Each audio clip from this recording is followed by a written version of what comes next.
ChatGPT knew a little bit about Josh. So we've got 100 footy player. Obviously, for those who don't know Josh, the Mornington senior coach this year and last year, has played 119 career games with Frankston in the VFL. Sorry, 119 career VFL games, 101 of those with Frankston, 18 with Williamstown in the year where Frankston weren't playing. This was a stat that ChatGPT gave me and backed up was true, that Josh was named in the best of 48% of VFL games ever played. Is that good? I don't know. Like better than not being there. Right? yeah. So pretty close to nearly half of every game you've ever played, you've been named in the team's best 6 players. Yeah, right. I started at Mornington Junior Football Club to the Dandenong Stingrays. Didn't play Dandenong Stingrays as a 17, but an 18-year-old you did. Yeah, got invited as a top age, yeah. After VFL career, returned back to Mornington senior coach in 2023. Breakthrough premiership in 2023 as the coach. Didn't leave much for anyone else. Won the 2023 George Osborne Medal as the league best and fairest. Captain of the MPNFL Div 2 Team of the Year. Best on ground in the grand final. And fair to say, other than leading goal kicker, took every award there was. Not the club best and fairest. Speedy got that one. Did you really? Yeah, so shout out to Speedy. Well, there was an interesting one. I went to look at how many times you were named in the best for Mornington in 2023, and I don't think too many league best and fairest only got named in their own best twice. So maybe you had an impact on that. What did 2023 as a year mean to you coming to Mornington? I think it was a challenge. Like that's probably the biggest driver of that decision was that I'd just blown out my syndesmosis playing at Frankston. We'd had a tough couple of years after sort of looking promising and I was probably looking for a bit of a change. Mornington approached me. I got excited by the challenge I probably didn't think about coaching at all, so it caught me off guard, but then, I don't know, that's classic how I go about things. I think I sort of got thrown at me and then I sort of festered for a bit and I was like, oh, it could be a good challenge and it's my home club and haven't been back since under 18s and yeah, I was just like, I don't know, part of me was like, stuff it, why not? And yeah. So why Mornington? I think like just your home club, like sort of stars aligned a bit. Like my partner Sarah and I just bought a house in Mornington.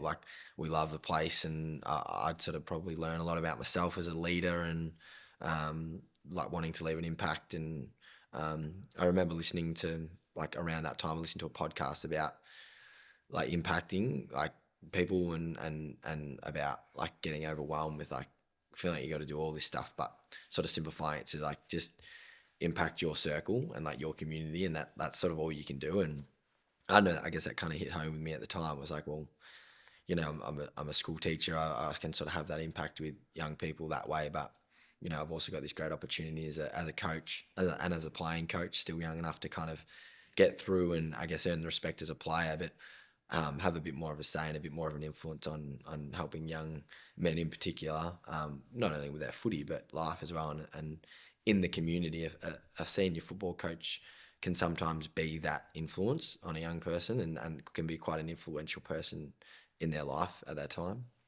Yep. We know Josh as a teacher, co-founder of a charity, all the football accolades we mentioned. If I was asked you who is Josh Newman, what would you have to say to that?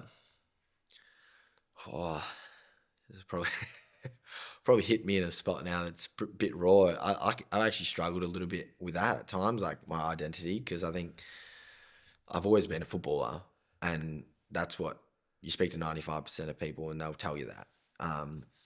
And like history shows that that's what I've spent a lot of time doing. A lot of energy has been put into my football and coaching, and I've had those titles. But I think if you speak to my closest friends and family and that, it's, you know, it would be a pretty easygoing, caring, light-hearted person that loves to make people laugh and have a bit of fun and joke around. And I love being outside and going on an adventure and going for a surf and being with my closest people. Like, I think that's probably at the core of who I am. But then it's sort of what I do outside of that tries to, I guess, impact and influence others and I guess start to build a bit of a legacy, I guess. I did speak to some of your closest friends and family about who's Josh Newman, and there were some common ones. You did mention a lot of them said outdoors, a big kid, family first, humble, a leader. But then more than one person claimed you to be their brother, which was an interesting one. So you've got a lot of brothers out there. Yeah, I Um, got two blood brothers. yeah, Well, no. According to this, you have a lot more than that. You got about 40 of them. oh, that's nice. So the most common one that stood out was full of life. That was one that came up a lot. Full of life. Yeah, nice. Does that resonate with you? Yeah, well, I'd like to think that. Yeah, I guess that probably would make sense. Like I try to be a really positive person. And I think you can get bogged down in the negativity of life, and if that's what you focus on, you'll draw that attention, and that's what will gravitate towards you. And I think I don't know. I've always kind of tried to see the good in everything and the silver linings, and um, I just think that that can have a really big impact on people. Just the way that you conduct yourself and the way that you, I guess, I read a book that got actually recommended to me by Macca, my assistant coach, and um, I think I was naturally like this anyway, but it kind of really, like, I guess, solidified it and made it make sense to me. Was the Energy Bus by John Gordon, and like about it was just about a bus driver and the way that she like approached things and her energy and that how that impacted the people that came on her bus every day. And I think like it's a good analogy for life that like if you're up and about and you're positive and you try and bring people up, like that'll rub off on others and hopefully rub off on the people that you spend a lot of your time with. And then it's just kind of like a really positive cycle of feedback that if you influence those around you in a positive way and they become more positive, then you're spending more time with more positive people. So yeah, I can't say I'm like that 100% of the time, but I like to think when I'm at my best with my own health and well-being, that like that's who I am, and I want to make the most of every second and every day and get the most out of it. Yeah, well, that definitely came across from your family and friends. How old were you when you got offered the role of senior coach? Were you 27? Oh, yeah, I think I would have been 27 at the time, yeah, and then I would have, yeah, I think it was in November, and then I turned 28 in December. Yeah. So I don't think I know too many 27-year-old senior coaches. Mm. A lot of responsibility, a huge role. You've already got 40 hours a week teaching. How did you handle the pressure of being responsible for as a senior coach at 27? Yeah, it was different. Like I think the first year, I guess it's like it's hard because you know everything went to plan. Like in retrospect, you look back on it and it all went to plan, and it seemed really easy. But there was challenges, and I think the hardest thing for me as a 27-year-old that was still playing is it's like you toe that fine line between being liked and respected, and as a senior coach, like not only going to a new club, like I didn't really know anyone at Mornington. I didn't know any of the players. Like I knew a couple like Allison and those that had, had been there for years and done an amount of work. But a lot of the players and that, it's like, how do I go about this? Do I try and be really good mates with these guys and get them to like me, and then therefore that'll kind of reflect on me doing a good job? Or is it like, and I had a really good conversation with my brother, and it was like he was probably going through a bit of that stuff as a leader at Carlton and sort of taking on a little bit more responsibility and being a bit of a sounding board. And it was like, well, you much prefer to be respected than liked, because and that paid off, because ultimately throughout the year, like I had to come to terms with the fact that like not everyone's going to like me and not everyone's going to agree with me, because you got 22 spots in the side and there's more than 22 blokes that think that they should be in those positions. So having to have tough conversations with guys throughout the year was definitely a challenge, and I got a lot better at it by the end of the year. I beat around the bush a fair bit early in the season. Something we always say is it's really hard to have a tough conversation with a person you like or a tough conversation with a good person. Mm. There is a skill, but we spoke about this maybe before the podcast that as long as they think you're in their corner, Yeah. they'll receive that. They'll receive that feedback a lot better. What did the winning the grand final mean for you?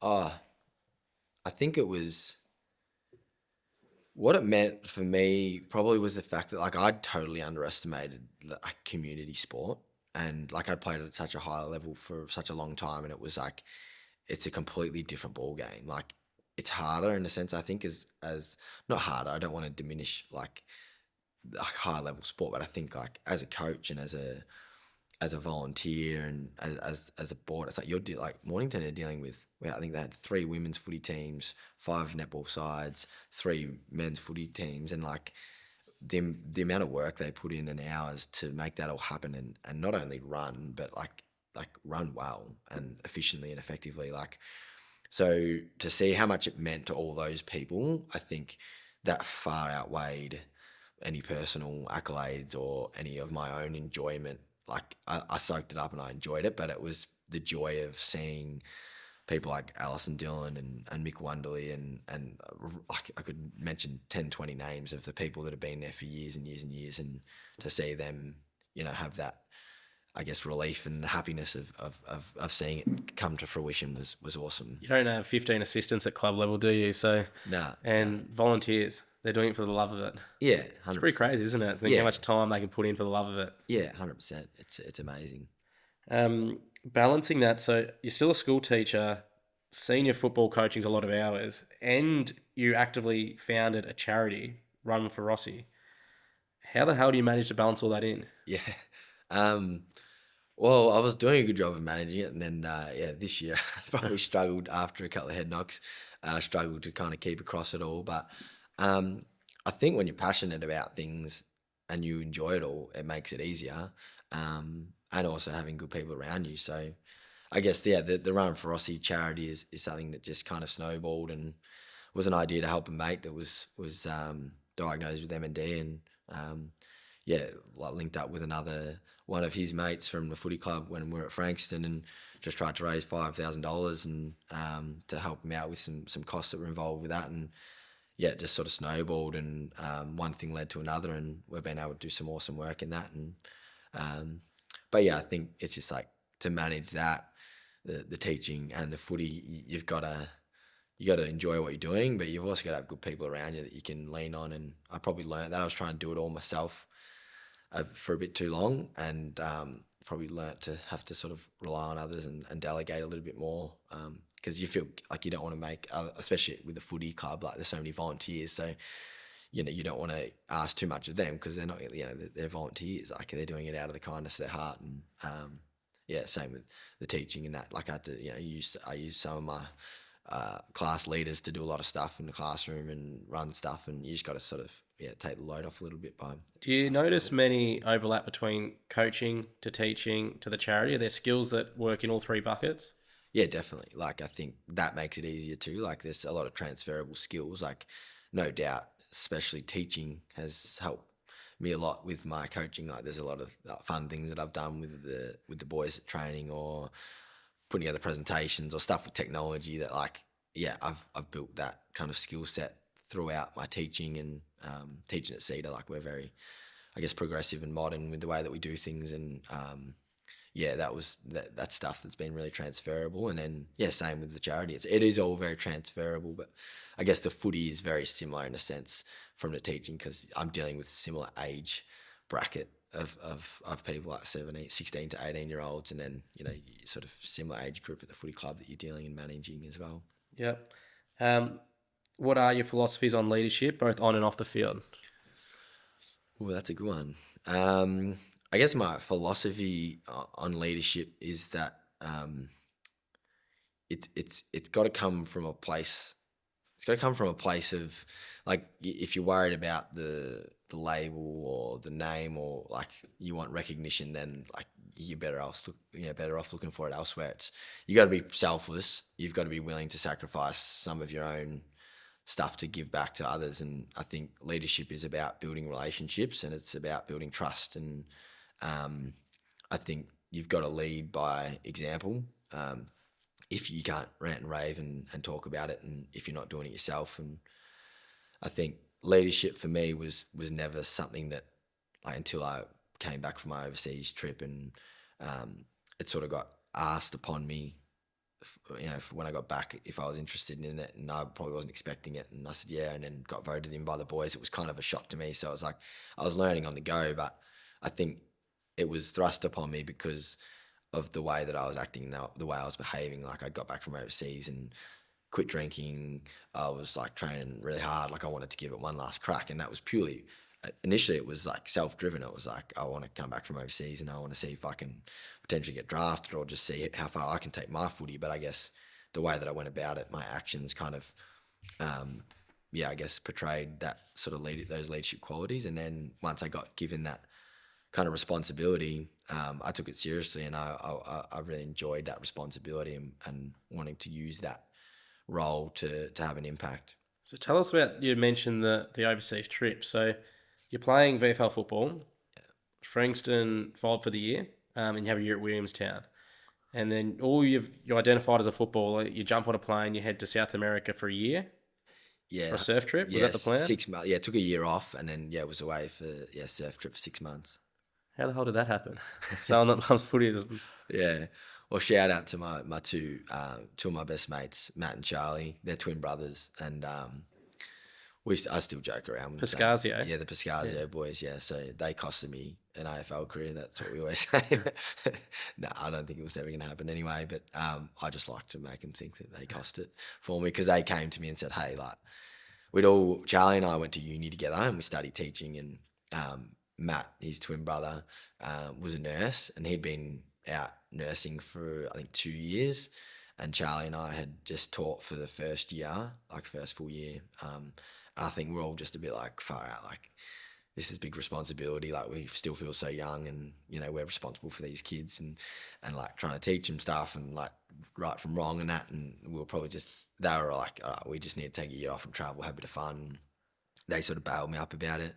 I probably missed hanging out with them. They missed hanging out with me because I've been in Williamstown for a year, and they said, look, we're going on this surf trip. Are you in? And I was like, far out, I'd had a bit of interest that year from a couple of clubs, and I'd learned a lot at a different club with a new coach, and developed my game a little bit, and probably had a little bit more in me to kind of have another crack that next year. But I was like this is a once in a lifetime opportunity, like with my two best mates, a surf trip.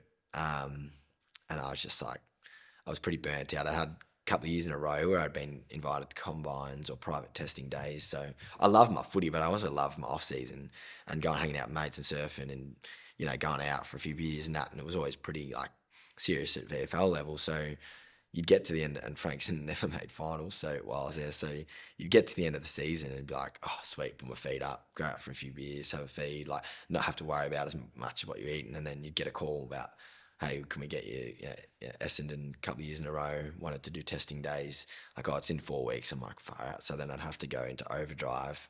I'd call Rick Mirabella, who was my secret weapon. He'd make me text him everything I was eating. Like, I was running 6 or 7 times a week, gym same amount, and to try and get as fit as I could and drop my skin folds for these testing days.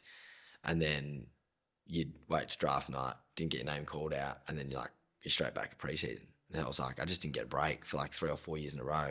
And I was a bit burnt out. So I think I was like, all right, I just want to go away and go on a surf trip and have some fun, and didn't want to miss out with my two best mates. There was a story of, I don't know, someone told me to mention Costa Rica. Is there a story about Costa Rica that you know? Do you know what I'm talking I about? know exactly what you're talking about. Yeah. Can you And share? I'm glad it's the Costa Rica story, because there's one worse that is not appropriate to be put out in the media. Yeah, there's one in Costa Rica, which is a very funny story. Do you want me to just go into it? Yeah, Yeah. give it to us. So us three boys were traveling solo for the whole trip pretty much, but all of our girlfriends at the time, I'm still with Sarah obviously, and they came over in their uni break. They were still at uni, so they came and joined us like a month in the middle, and we happened to be in Costa Rica at the time, and we're all at a hostel, and like overseas, some of these big hostels, it's like there's hundreds of people there, and like they're all from all different countries, and there's this massive common room, and there was probably like there would have been like close to 20, 30 of us, all from different countries around this massive table, long table at the hostel, and we're all having a few drinks and like sort of pre-drinking before we're going out, and everyone's making like random cocktails, and like everyone was starting to sort of like ramp up, and we were playing Never Have I Ever, and like no one, like not many of the other countries had like knew what we were talking about, so we were playing that game and we were trying to come up with drinking games. We did that and got to one of us Aussies, and we were like, never have I ever been skinny dipping, and like all of us Australians put a hand up, and then I think there was maybe like one of the girlfriends as well didn't put the hand up, and like no one else put the hand up. We're like, what? None of you have been skinny dipping? And I'm like, no. What? Like, I'm like, so we kind of like, all right, like, anyway, that was the end of that. And then we kind of, I don't know how it came back up, but anyway, we all kept drinking, and then we went out to this beach club, and it was a cool ass joint. Like we were on the beach partying, all pretty much 20, 30 of us from the hostel were there with like the general public as well. And yeah, everyone had a massive night. Like it was like, and then when we were leaving, we all just started to leave. We're like, all right, we're done. Like, let's go home. And as we were leaving, it was on the beach. Obviously, someone remembered about skinny dipping, so someone's like, we're going skinny dipping. And it's like, because like 95% of the group hadn't been skinny dipping before. So I was like, we all ran down to the beach. Everyone just took their stuff off. We're in a third world country and like hiding our stuff behind these tiny little palm trees, thinking that it was all going to be safe. Everyone runs into the water like fully nude, like at swimming, having the best time ever. Everyone was singing "Hey Baby," like, and yeah, I was like, I had Sarah's phone in my hand for some reason because I was like, oh, I didn't want it to get stolen. And I didn't care about my phone. I was just like, didn't care about that sort of stuff on the trip. And um, yeah, and then I was like, I'm just gonna put it back because like I can't like swim properly with it. So I went to go put it back, and all of our stuff was gone. Like 20 or 30 people, all of our stuff was stolen. I'm like, where's my phone? Like my phone's not there. My wallet wasn't there. And then so I'm like, and then because I didn't come back in, Sierra's come back out, and I'm like, mate, someone's stolen all of our stuff. Like, so it was just our stuff at the time that we thought. And then everyone in the water saw us up on, and then I was like asking some random, like, mate, have you seen anyone like steal our stuff? Oh, our stuff's gone. And then so a couple of people came over, and then everyone in the water saw us talking to a couple of randoms and thought that it was the cops. So they're all like hiding in the water, thinking that we're getting in trouble by the cops for skinny dipping. And then eventually I ran in and I was like, oh, like, we've got our stuff stolen. Like, so then everyone's like, oh no. Like, so then 20 or 30 nude, like people from all over the world are running out of the other water. And everyone's like, oh no, my stuff's been stolen. Like, oh my God, my wallet's gone. Like, someone stole my bank cards. My phone's gone. Like, everyone was just like hysterical, being like everyone had their stuff stolen. And then one of the boys is like, hey, there's my shoe over there. And then we're like, and I don't know why, we're all still pretty pissed. So I was like, they've gone that way. So then like 20 or 30 of us that are nude just start running down the beach. And like we're all just running around, like running down the beach, thinking we're gonna catch these people. And then we just get to a huge pile of all of our stuff. Like so there must have been like, and when we looked back on it, like there was dodgy as people out the front of this nightclub, and we're all running out saying, "Oh, we're going skinny dipping, we're going skinny dipping," and they've obviously like gathered all our stuff, just picked it up and gone down the beach and taken it all, and then they just dumped everything that was of no value. So they've like the bank cards were gone, phones were gone, and like yeah, and even like girls' underwear was gone, which was pretty creepy. And then some stuff was still missing. So it was like we got all the clothes and like clothed all the girls as much as we could. So most of us guys were still walking around nude. It was like probably 3 or 4 a.m. And like going around to random people asking, where like all that stuff's been stolen, where would it be? Thinking that anyway, it got like pretty late and I was like, says I'm done, like let's just go home, go to bed. Like I don't really care. My phone's been stolen, my wallet was taken, but it was only just a little bit of cash in there. And then like I reckon an hour later I was fast asleep and we hear a massive bang on the door. And I was like, oh my God, what's that? I answered him in my jocks, and there was a police officer with a machine gun at the front door of our room, and I've opened the door, and he's got the full like ammunition around his like waist and all that sort of stuff, and a huge machine gun. I'm like, oh my God, like what have we done? And then he literally just goes and hands me my phone, and I was like, what? And my phone had a life-proof case on it, so like I was like, oh, I didn't think it was my phone, but then I saw like the sort of sun had like burnt in like a square from the life-proof case, and I opened and I could see the background was mine, but it was locked out and it was in a different language. So, but it was my background, so I was like, oh, this is my phone. Like, so I don't know what happened, but they must like steal all your stuff, take it back somewhere, and then like sort through everything.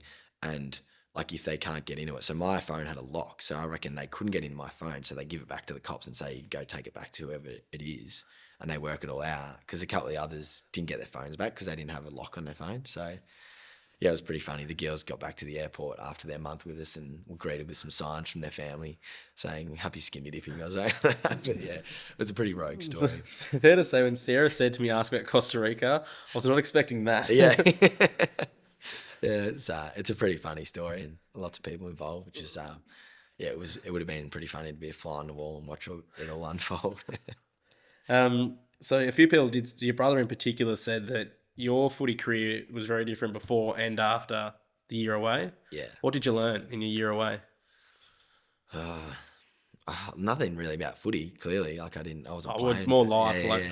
I think like we're so influenced by like whether we believe it or not, or whether we know it or not. Like we're so influenced by the people in our lives and our environment. And I think by traveling overseas, and I encourage all my students and like anyone that's kind of, if you can do it and you're interested, go travel because you spend a lot of long bus trips looking out the window, a lot of planes, like, and you're removed from a lot of the people that influence you the most. So you get a lot of time with your own thoughts and you can unpack a lot, And I remember just sitting on buses, long bus trips, and just thinking about life, looking out the window, and we went to a lot of third world countries. We went to some real like random joints because we were surfing. So you also get a lot of perspective. Like you see, like I remember one place we were staying in Mexico, and um, it would have been like 35, 40 degrees, and every day I walked past this construction site, and it was just a brick house, and she would have been 70 or 80 years old, and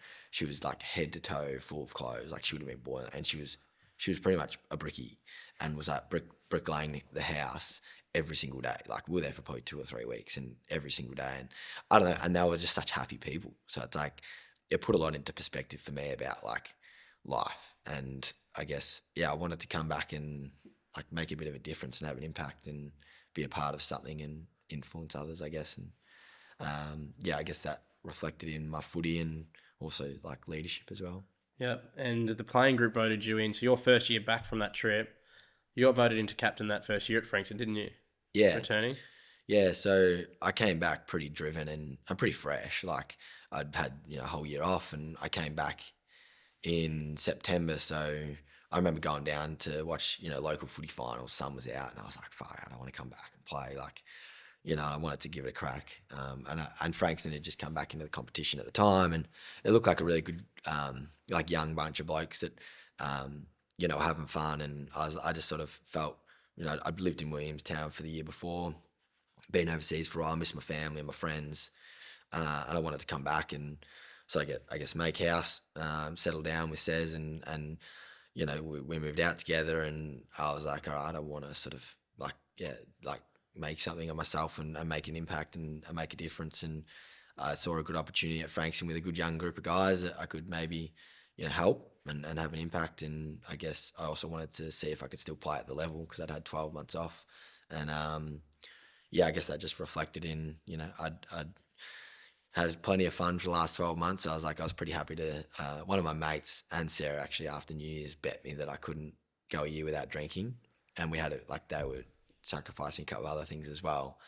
And I was like, no, stuff, yeah, I'll do it. So I didn't drink pretty much for the whole footy season. They failed really early with their challenges. So, but I was like, no, I want to keep off the grog until the end of the footy season just to kind of get the most out of my footy and get back in shape because I came back well and truly overweight and unfit before that season at Frankston and had to kind of do some, like make some big sacrifices to get back to playing at the level and actually having an impact as a player. And I guess that reflected in, I guess, the way that I trained and the way that I went about things. And I was just like keen to get around the young guys and support and be positive. And I guess that reflected in being a young group. There wasn't heaps of VFL experience there. So I think I came in probably with 80 games of VFL, 80, 90 games of VFL experience. So I think that sort of obviously helped as well. And went from there, I guess. The drinking, not drinking, did you notice some tangible benefits from being off the grog? Oh yeah, 100%. Like I think we all know it's not the best thing for us, and I think like it's just a compounding effect. Like you instead of like having a few beers on the weekend, like I still went to stuff, but I just have a couple of soft drinks or whatever, and it's like you wake up feeling good the next day, and you're more productive. You get your week set up better. Therefore, then you have a really good week, and then you go into another weekend where you do some awesome stuff. You're able to switch off. You can do that extra session on the Sunday or whatever it is, or go for your surf, and like you just like you got less time sitting around feeling sad and sorry for yourself because you don't feel any good. So, um, that was really good for me to like. None of that ever was a big drinker or had any problems with it. It was just like it made me realize that like there's a lot of events you go to that you're like, okay, I probably don't need to have anything to drink here.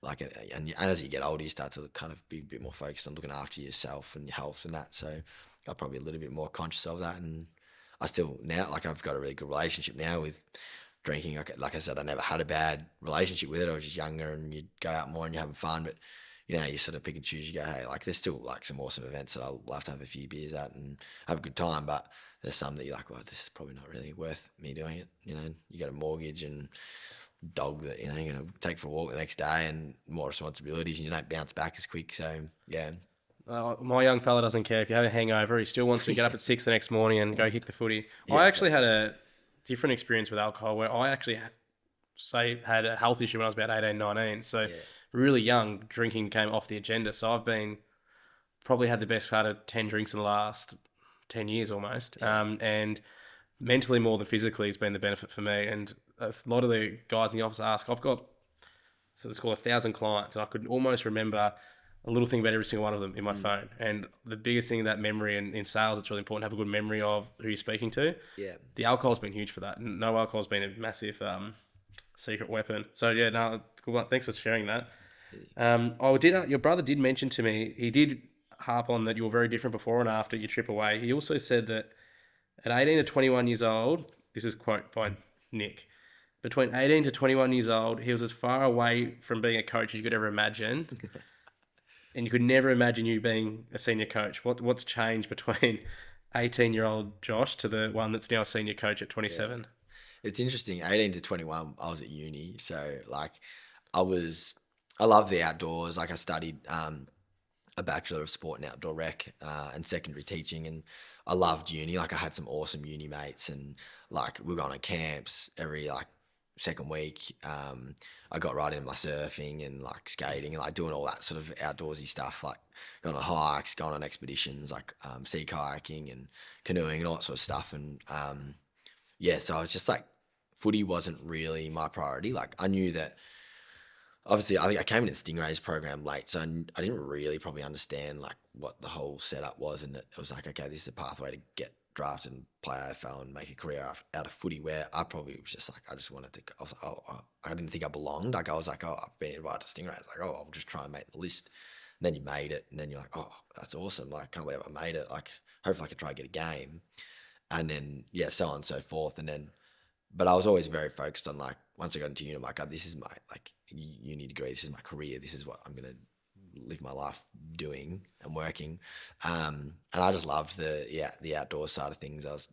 We had a good group of uni mates who go away for weekends, all sorts of stuff. So I probably wasn't super focused on footy. And yeah, like I used to give it a bit of grief by a few of the older boys because I'd roll in at like a minute past 6, like still with my weddy on or like in my camp clothes and all that sort of stuff. And then I'd roll out and I'd still go all right and get a kick here and there. But I definitely wasn't the fittest, strongest, kid going around. And I still managed to get a game here and there, but I definitely probably could have got a lot more out of my footy if I was fully focused on that at the time. But I don't regret any of it because like I had a blast and yeah, I love uni and was having such a good time. But yeah, I like Sarah used to have to kick me out of her place or mine wherever we we're hanging out to go to train. She's like, "You gotta go to train. You're gonna be late." I was like, "Oh, I couldn't really be bothered. I wasn't that interested." And then yeah, after coming back from the trip, I was like real committed and super motivated, and probably realized that I didn't quite make the most of my opportunities that I had in a very like crucial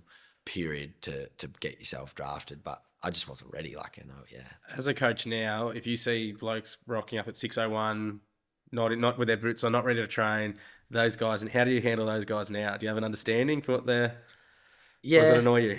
like I'm pretty understanding of everyone, and my big thing is just communication. Like, if they're gonna be late, let me know. Like, if you can't make training, let me know. But yeah, some other coaches would probably say that I'm a bit too nice and a bit too lenient on them, and we're probably like looking at that at the moment for next year's. It's like, yeah, we probably do need to draw a bit of a harder line and expect more of guys. But yeah, I think it's just like yeah, you do forget. Like sometimes I do have to remind myself, like back when I was their age, I wasn't super committed, and there's like you're more interested in your mates and your friends, and like all the other sort of stuff, and you just want to go out and you want to play footy. You don't necessarily maybe know or understand that all those little things like doing the gym, doing the extra running sessions, getting there early, doing your extras actually helps you be a lot better player. You just kind of think that you've just got what you got, and you go out and give it your all every weekend, but it's all those little things that actually help you be a better player. Yeah. Um, What style of coach? How would you describe yourself as a coach now? Your style of coaching? Um, like caring. I'd like to think the boys would say that I'm caring, and understanding, uh, but like I'm clear, and I'm clear with my expectations on the boys, and um, you won't, you'll rarely hear me rant and rave, but if I do, they know that like it's valid, and yeah, I think I've got a good balance. I think of understanding when you need to go hard at them, and sort of pump them up and motivate them, and when you need to put your arm around them and give them a cuddle, and yeah, I'd like to think that yeah, people would look at me as a very like caring and understanding coach that values building relationships. And that's kind of how I can do what I do is hopefully building those relationships and building that trust and having tough conversations with guys off the back of like building those really good relationships with them. Yeah. Can you tell us? Is there many stories coming out of grand final week? Can you tell us the just how that week unfolded? Winning obviously the grand final against Somerville. They'd beaten you last time you played them. Is that right? Yeah, yeah. So yeah, I guess the lead up to it, like it was a bit of a weird year for us. Because we knew our best footy was the best, and that if we played our best footy, that we could beat anyone. But like we just had like a few random games throughout the year where we just like didn't look up to it, and we got beaten by sides that shouldn't have beaten us. But we started to hit a little bit of form towards the back end of the year, and um, I was sort of a bit nervous because I'm like we we end up finishing on top, both the seniors and the reserves.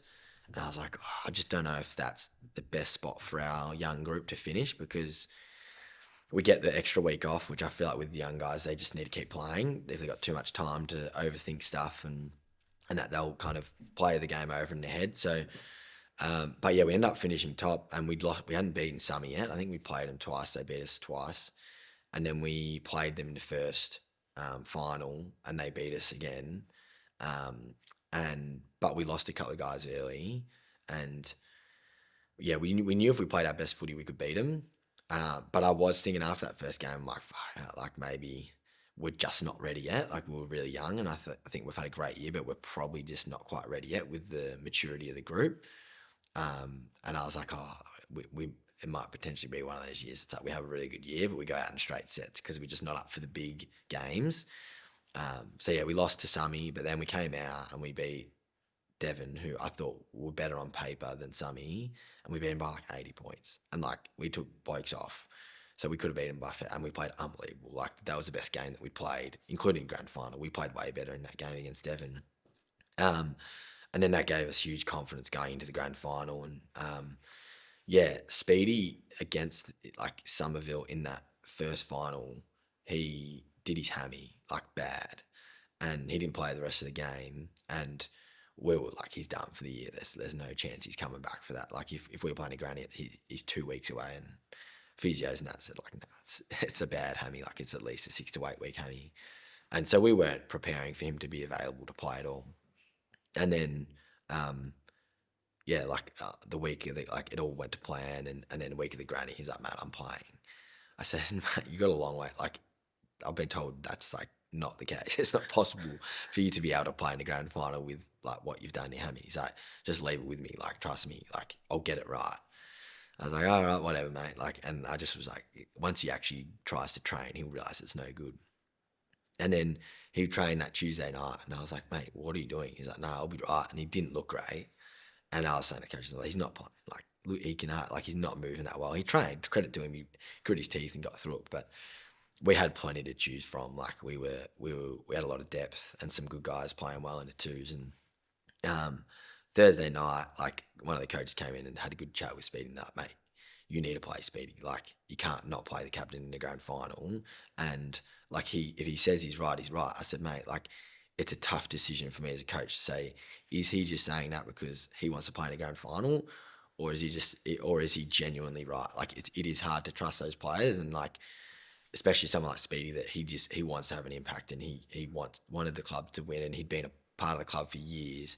And he used to play at Summy, like there was a lot on the line for Speedy, and he just wanted to be a part of that. So we actually had a coaches meeting before Thursday night, and one of the coaches mentioned that, and like there was probably 7 or 8 of us coaches in the room, and it would have been 50-50, 50-50 saying, like 50 saying you can't not play him. If he says he's right, you got to play him.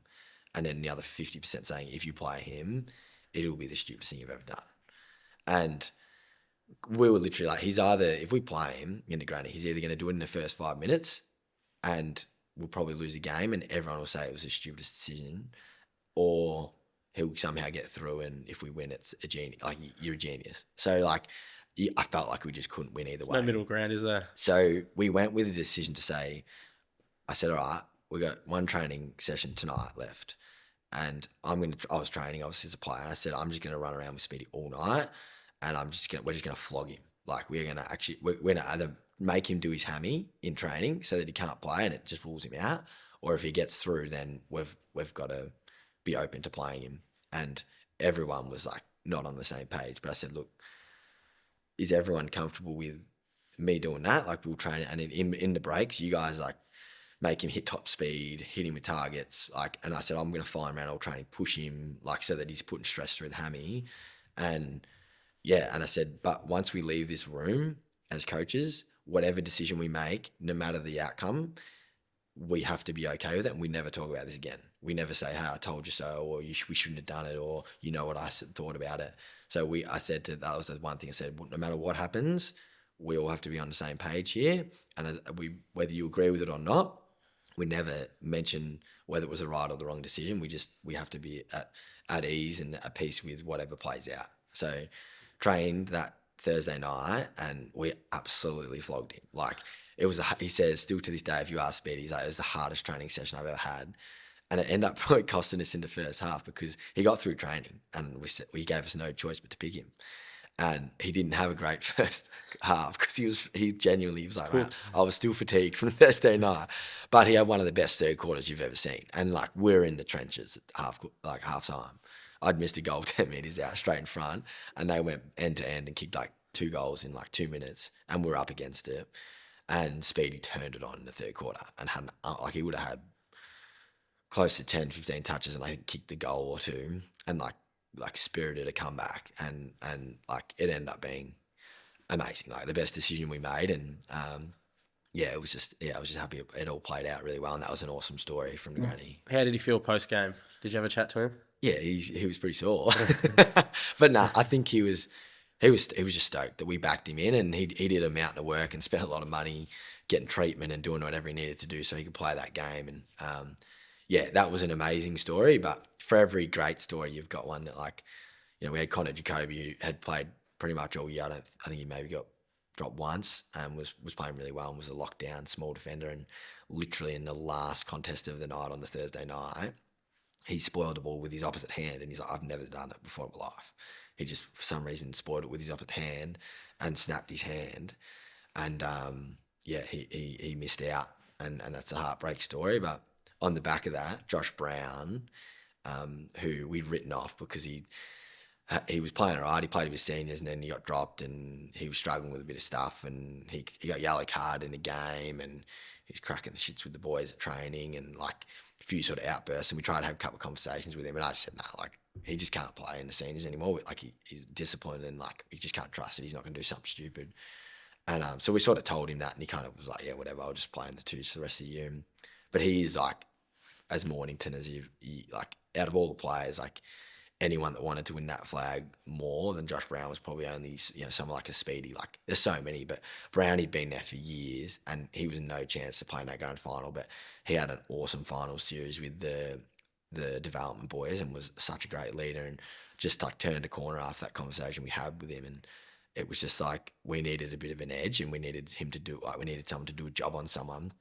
So we called him up for the grand final, and like, he still says to this day, like, I'm so grateful you guys gave me the opportunity, and ended up winning, as a premiership medal. Along the journey, any mentors along the journey that have stood out for you? Mentors, there's an interesting one. Like, I had a lecturer at uni, Bo Miles. He's actually like done really well on YouTube. He does like YouTube videos and that now. He's an outdoor ed guru, and yeah, like, I don't know, I just sort of resonated a lot with him. In regards to like doing all the outdoor ed stuff at uni and that, and I don't know, he was just a real like deep thinker, and like yeah, we went on a fair few like trips together, and one in particular, we spent 14 days hiking around Mount Tongariro in New Zealand for one of our units, and yeah, just like spending time with someone like that. Like he was a really good mentor in regards to, um, I guess just like how he thought about life, and just like a bit of a lateral thinker and did things differently, and just like he was such a positive, upbeat person, and that's probably like got a lot of positivity probably from that, and but yeah, probably like closer to home. My stepdad was really influential, probably with me as like a teenager, like I guess just learning how to do certain things, and he was a builder. He taught me a lot of like um, stuff about like as a chippy. Like I worked with him a fair bit and learned a heap that now I'm super grateful for, because I can do a bit of work on my own house and that, and just like taught me a lot of like good values, just about respect and yeah, like learn a lot off him, and then as my brother's gotten older, like yeah, it's been good to see Nick and how he goes about things, and not necessarily like as a mentor or anything like that, just a really good sounding board. Like I always go to him for like, because we're quite different. I overthink things, and he's very like black and white, and can help me see things really really simple, and yeah, like a bit of clarity to it. So yeah, they're probably sort of the main ones. So you learned a little bit how to be a chippy in renovations. Mm. Are you pretty good with a nail gun? What would Oh, Sarah say if I ask about you and a nail gun? Sarah'd say he's actually pretty good. Like she You would didn't pump, nearly, she'd you pump me didn't up. nearly, But you yeah, didn't nearly kill her with a nail gun. oh yeah, here we go. Yes, yes. So Sarah's uncle was a cabinet maker, and he helped us do our kitchen. And as a part of that, to save a bit of money on labour and that, like he looked after us big time. He's a ripper, Sarah's uncle, and so he said like if you want to cut costs, like because I was sort of rated myself being pretty handy. He's like, you can come and help me put it together in the shed, all the carcasses and that, and then we'll go install it. So I was like, no worries. And Sarah's like, I'll come. Like, I want to help out. And I was like, all right, I'm sure there's something you can do. And so, yeah, we got a good setup going, a good system going. Sarah's uncle had a nail gun, I had one, and we were on a roll. And Sarah was helping me. She'd put it together and sort of hold the joints together and glue it, and then I'd shoot it off. Um, yeah, I was probably getting a bit ahead of myself and moving a bit too quick. And then Sarah was holding it together, and I just had the nail gun. And I'd been using a different nail gun. And then Dave, her uncle, and I swapped. And the one I had this little rubber stop on it that just wouldn't really let it slip at all. And then I had his one that didn't have that on it, and I like shot a few off, was fine. And yeah, I put one into like the top corner, and as I shot, it slipped, and we just heard like ting ting ting ting ting, just like bouncing off like all the like the shed, and it was like it literally went straight past Sarah's head. Like I was so lucky, like I could have shot her in the head with a nail gun, and she just looked at me and was like, "Was that a nail?" I was like, well, it's not in the it's not in the cabinetry, so I think so. So yeah, that was we made sure she was out of the line of sight with the nail gun after that. You did mention your brother Nick. So you guys got a chance to play together at Frankston in 2014. Is that Yeah, right? Was that yeah, the year he got drafted? yeah. So we actually were there for 2 years together. But Nick will hate me saying this, but that was my first year at Frankston. He couldn't get a game in the ones, and I did. So he was playing in the twos all year, and I was playing in the ones, which I think was grinding his gears, because that was when I didn't really care about footy and I was just rolling in. And but I think coach at the time, which funnily enough was Simon Goosey, liked that I was sort of real hard at it, and I was a bit reckless and sort of threw myself at the footy. Where Nick was a bit more of a like laconic, like sort of playoff half back, and would get a few cheap touches, which he still does now. But he, so I think he was pretty filthy that I was playing a fair bit and he wasn't. And then he almost went back to Mornington. Like he got, I was like offered $100 or something to go back to Mornington. And he was literally like, he told him he was going, I'm pretty sure. And mum pulled him in and was like, mate, like, what are you doing? Like you're gonna go back and play local footy at Morno so you can get on the piss with all your mates, and you have no, like you've quit bloody 3 apprenticeships and like wanted to go back to uni and like quit, and like where are you going? And I had a bit of a heart to heart with him, and he decided to actually put all his energy into footy. So what do you want to do with your life? He's like, well, I'd love to play AFL footy, but that's impossible. I played in the twos all year at Frankston. And she said, well, why don't you actually pull your finger out and have a crack and actually get off the piss and start looking after yourself and do the extras? And he did that. And yeah, which was awesome, because, we played the whole year together, Frankston, and we had a pretty good year. We just missed out on finals, but he had an unbelievable year, and then got drafted. But yeah, we both played off halfback, and yeah, that was one of my favourite years of playing footy, was obviously playing with him off halfback. And yeah, holding down the back line. Not that we did much defending, but Last two. There's a quote I got off the Frankston VFL website that said here, Josh started as a defender at Frankston and at Willie. He won a club best and fairest beating Ben Cavara, but really blossomed when Danny Ryan moved him to the midfield. Absolute crying shame he wasn't given a try at AFL level. Probably ranks with Chris Kane as the most unlucky player never to be drafted to AFL football. Not getting picked up. How many drafts did you watch? Waiting for your name to be read out? oh, funnily, like I didn't really ever watch him. Like a lot of the time I was gone, like because Sarah and I would go on a trip or something like that. So there's actually I remember one time we're on a road trip, and an article came out about like the most likely VFL players to get drafted. And I'd totally forgotten about footy. Like I just switched off, and I was like, oh, like Sarah's like, oh, have you seen this article? And I was like, oh no, she showed me, and it was like, oh, the top sort of 10 VFL players, potentially to get picked up in tomorrow night's draft. And I was like, oh wow, like this is weird. Like imagine if I just get drafted tomorrow and then it's like my whole life changes. But yeah, like I didn't, and it never really phased me too much. Like I wasn't like ever super emotional about it. Like I to be honest, I never really thought I was a chance. Like it was always a long shot. Like even the top VFL blokes, it was like there was only maybe 2 or 3 guys getting picked up from the VFL at the time. But yeah, I was speaking to a few people after the fact. There's a couple of close ones apparently, but there's a lot of guys that miss out. Do you have any advice for anyone that, not just in football, but setbacks and overcoming those sort of setbacks? Not getting picked in a team or Yeah, not getting what they want? I talk a lot with our boys about controlling the controllables. So like, it's easy to get bogged down on what you can't do or the negatives, all that sort of stuff. But I think no matter what you go through, like obviously, like I've been very privileged and haven't had to go through too much. But like, if it's an injury or if it's a setback, it's like, okay, well, what can you do? What can you focus your energy on now? If you loved going for a run and now you can't go for a run because you've done your knee, like what can you focus on? Oh, I'm going to go to the gym and get like really strong, or I'm going to learn an instrument or whatever it is. Like try and take that energy and divert it into something else that you can put your energy into. Yeah. Doing everything you do, how important is it to have a supportive partner? Oh, I think it's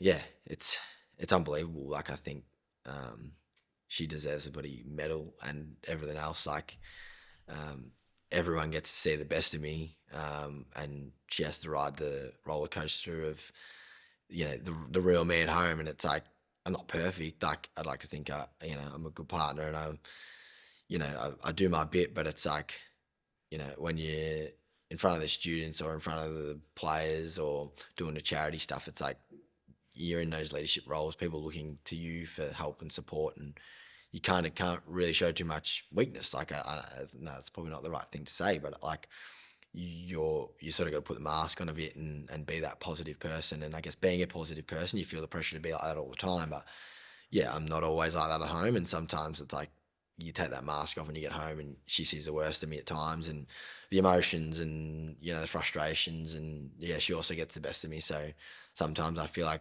she's the one that has to sacrifice, because like if I didn't do all that sort of stuff and I just focused on just just hanging out and being the best partner that I could be and the best sort of mate that I could be, and that I probably would be a lot easier to be around. But yeah, she understands that that's part of like my passion and what I want to do, and she's extremely supportive. And a lot of the good coaching moves that I make or anything good that I do, it's usually come through Sarah. So she's happy to not take any credit. Unofficial senior assistant. She is, yeah. She's usually the one behind. It was all her the, choice to smart pick Speedy moves. in the grand final, was it? I can't remember her take on that one, but I reckon she would have been backing Speedy in. I think the roles you do require a lot of extroversion, a lot of talking, a lot of public speaking. Would you consider yourself an extrovert? Well, it's funny. Like everyone thinks I'm super confident and socially, um, like socially, like strong in social settings, that sort of stuff. But I struggle with a little bit of anxiety, and yeah, a lot of so it's gotten a lot worse on the back of some of these concussions and that. And yeah, I'm not always the most comfortable doing all that sort of stuff. Like I think obviously it's something I've become good at in the roles that I've been in and all that. But I think a lot of the time when you are in those roles, it's easy for people to sit back and say like, oh, they're so confident, or they know what they're doing, or they're all over it. But it's like what people don't understand, what people don't see is it's like after all of that, whether it's on to Saturday coaching and that, the downtime at home where you overanalyze everything that you said and go, oh, did I do the right thing, or did I say the right thing, or like, have I upset them, or I'm a big overthinker, and I probably have, I struggle a little bit with a bit of anxiety around that sort of stuff. And like, sometimes you can't sleep at night because you've got so much you're thinking about and so much you're worrying about and so many people you genuinely care about and want to have an impact on, that you do just like, my brain just ticks over and I can't switch off. And that's tough at times, but I think that's also part of the reason why I do so much. And I like to think I do a good job, because I'm just constantly thinking about stuff. If there's anyone watching this that does suffer with a bit of anxiety or overthinking, what advice could you share with them? I think like ask for help. Like, I think it's a pretty obvious one, and there's a reason why that's probably the key message, is like help seeking.